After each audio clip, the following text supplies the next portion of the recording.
नक्कीच आपल्याला छत्रपती पुण्यश्लोक शिवाजी महाराजांची आठवण करून देते. त्यांच्या विचारांची, त्यांच्या प्रेरणास्थानी ठेवण्याची, त्यांच्या कर्तृत्वाची आपल्याला प्रेरणा देते.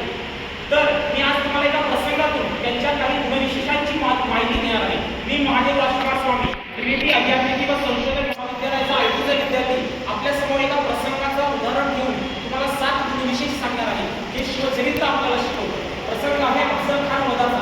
म्हणजे 10 नोव्हेंबर 1659 अफजल खानाचा वध 2 मिनिटात महाराजांनी कोतळ बाहेर पाडून काढला. या 2 मिनिटाच्या यशस्वीतेसाठी महाराजांनी तब्बल 1 वर्ष म्हणजे विजापूरच्या दरबारात ज्यावेळेस अफजल खानाने तो विडा उचलला, शिवाला जिंदा किंवा मुर्दा पेश करतो असं सांगितलं, त्याच वेळेस नियोजनाला सुरुवात झाली होती. शिवचरित्रातून घ्यावा तो हा पहिला गुण म्हणजेच नियोजन कौशल्य. दुसरा म्हणजे आपल्याला महाभारतात दुर्योधनाला शकुनी मामाचा दिलेला एक सल्ला आहे. मेरे बच्चे, मैंने तुमसे कहा था रणभूमी में युद्ध होने से पहले मनोभूमी में खेला जाता है. रणात युद्ध प्रत्यक्ष होण्याआधी ते मनात खेळलं जातं आणि मनातून पराभूत झालेला व्यक्ती रणात कधी जिंकूच शकत नाही. आणि महाराज हे मनातून जिंकलेले होते. त्याचं कारण एकच, ते म्हणजे महाराजांचा आत्मविश्वास. आणि शिवचरित्रातून घ्यावा तो दुसरा गुण म्हणजेच महाराजांचा आत्मविश्वास. पुढे अफजल खान सर्वत्र हरिवस घालत होता. कलियुगाचा हिरण्यकशिपूसारखा निघाला होता स्वराज्याच्या आपल्याच विनाशाच्या दिशेने. त्यावेळेस आया बहिणीची अभिवृद्ध होता, सर्वत्र हैदोस मागत होता. त्याचं कारण एकच, त्याला फक्त महाराजांना उघड्या रणात आणायचं होतं. कारण त्याला माहीत होतं उघड्या रणात महाराजांचं सैन्य आपल्या समोर निकामी पडेल. आणि महाराजांनाही माहीत होतं की उघड्या रणात अफजल खानाला चेतावणं म्हणजे आपला पराभव स्वीकारण्यासारखं आहे. म्हणून महाराजांनी सुद्धा संयम बाळगला.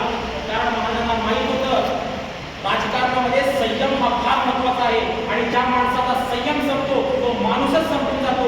आणि ज्या माणसाचा संयम टिकून राहतो तो माणूस शिरगार टिकतो. आणि शिवचरित्रात सर्वात मोठं शस्त्र आणि आपला तिसरा गुण म्हणजे संयम. आणि आजकालच्या विद्यार्थ्यांकडे तो संयमच नाही. सगळं आपल्याला असं इन्स्टंट हवं असते लगेच. आणि संयम कुठं निघून जातो हे आपल्याला समजत. त्यापुढं महाराजांनी ठरवलं, पण संतापून शेवटी खानाने भेटीचा प्रस्ताव मान्य केला. भेटीचा प्रस्ताव ज्यावेळेस मान्य केला, गड ठरलं प्रतापगड. आता खान येणार तर महाराजांनी आपल्या सैन्याची जमवाजमव सुरू केली. तानाजींना सांगितलं आपलं सैन्य गोळा करा. त्यावेळेस तानाजींनी सैन्य गोळा केलं. जमलं 7,500. पुढं अफजल खान घेऊन येत होता 40,000ची खडी फौज. अश्वदल होतं, पायदळ होतं, सर्वत्र होतं. आणि महाराजांनी ठरवलं आपले फक्त 7,500. तानाजीला म्हणाले, अरे ताना, समोर तो 40,000 घेऊन येतोय, आपले फक्त 7,500. त्यावर ताना म्हणाला, राजे होते नव्हते सगळे गोळा करून आणले, तर यापुढं काही वाढत नाही बघा. राजांनी विचार केला. महाराज म्हणाले, आपलं नाही ना वाढत, आपलं नाही ना वाढत, मग एक काम करा, खानाचं कमी करा. महाराजांनी ते पर्याय निर्माण केला. शिवचरित्र शिकवतं ते 4थं गुण म्हणजेच पर्याय निर्माण करण्याची शक्ती. आजकालच्या विद्यार्थ्यांमध्ये ही पर्याय निर्माण करण्याची शक्ती जरा कमकुवत झालेली आहे. त्यामुळे टोकाचा पाऊल म्हणजे आत्महत्येसारखा जो एकदम टोकाचा पाऊल आहे तो आजकालचे विद्यार्थी करतात. म्हणून ते पर्याय निर्माण करण्याची शक्ती सुद्धा आपण 4था गुण म्हणजे शिवचरित्रातून घ्यायला हवं. पुढे महाराजांनी ठरवलं प्रतापगड निघाले खाली उतरायला. सोबत कोणाला घेतलं, केसाची संतांची गावची सगळेच चला भेटून घेऊ. नाही, व्यक्ती सुद्धा निवडायची शक्ती होती महाराजांकडे. महाराजांनी घेतला जीवा महाला. का? अरे दांडपट्टा फिरवतो, अरे पण तोच का? अरे तो सय्यद बंड आहे, पण तो सय्यद बंड आहे त्याच्या बरोबरीचा आपल्याकडे फक्त जीवाच हवा. अजून सोबत कोण घेतला? संभाजी गावची कुंढाळकर. अहो तो का? अरे हत्तीसारखा धिप्पाड आहे. अहो पण तोच का? हो दस्तूर बुद्ध अफजल खान तसाच आहे धिप्पाड. आखाड्यात पैलवान उतरायचे म्हणतात तरी आपण एकाच गटाचे उतरवतो ना. म्हणून मग महाराजांनी संभाजी गावची कुंढाळकर सोबत घेतला. योग्य सहकाराची निवड कशी करावी हा 5वा गुण शिवचरित्र आपल्याला शिकवतो.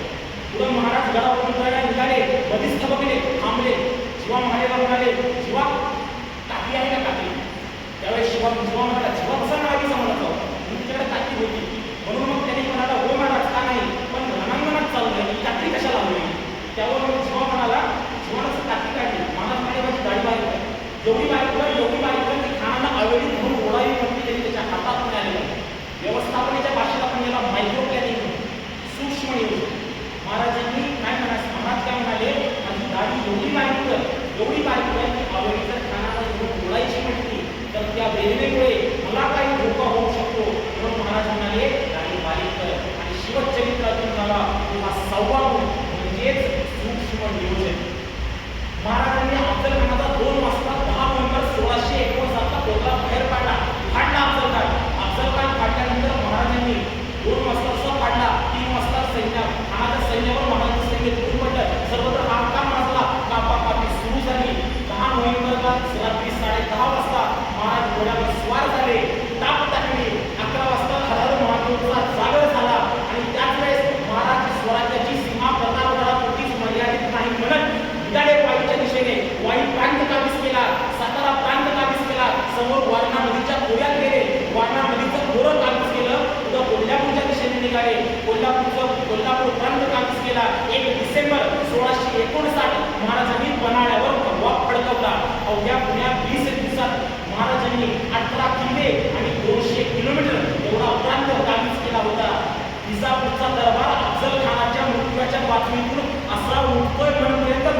युवकांमध्ये या 7 गुणांचा जर समावेश झाला तर त्याला आपण शिवाजी महाराजांच्या शिवचरित्राला आपल्या युवकांच्या प्रेरणास्थानी ठेवलेलं खरंच सार्थकी ठरलं म्हणता याला काहीही अर्थ नाही.